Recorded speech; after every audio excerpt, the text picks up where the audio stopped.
Well, we carry on with Jesus' teaching on marriage. It seems the disciples are shocked by what Jesus says, so they drill down further. Mark 10:10. When they were in the house again, the disciples asked Jesus about this. He answered, "Anyone who divorces his wife and marries another woman commits adultery against her. And if she divorces her husband and marries another man, she commits adultery." Marriage is for life. One man, one woman in a lifelong commitment. Now, Mark is the briefest of the Gospels. And when we read Matthew's Gospel and Luke's Gospel, we find that Jesus said a little more. Anyone who divorces his wife except for sexual immorality commits adultery. So there are grounds for a separation. Why does Mark not mention that? Again, he's the briefest of the Gospels, and it's good that we do all that we can to maintain a marriage.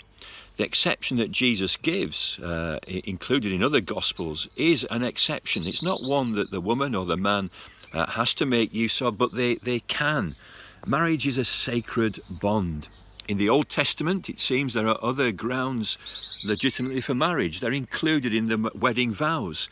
That we love, honour and cherish, and a husband ought to provide protection and food for his wife, and neglect and cruelty are valid grounds for a divorce, but it's a last resort.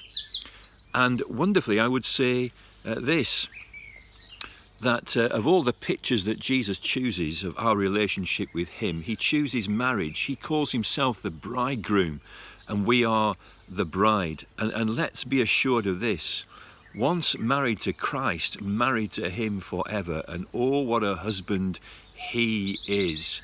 He'll never leave us. He'll never forsake us. I want to say this carefully. I would say it doesn't matter what we do. Of course, if we're forever playing the harlot, as it were, it shows we've never really been married to him in the first place. Once we're gripped with love for him, we want to live our lives for him and be a faithful bride to him. But to have Christ as our bride, and what a picture, what an illustration. And in difficult marriages here on earth, to know that Jesus Christ is our great husband is a great relief and a great comfort. And if we're mistreated here, to know that he will never mistreat us. He will always keep us. Yes, there are grounds for an earthly divorce. There are no grounds for a heavenly divorce. And although we can take those grounds for an earthly divorce, we can know strength for our daily lives through the Son of God, our great, great bridegroom of our hearts. May the Lord help us and bless those of you who are going through difficult marriages. May you know strength from the living God who loved us and gave himself for us, that he might be the bridegroom and we might be his bride, not for the years of time alone, but for eternity.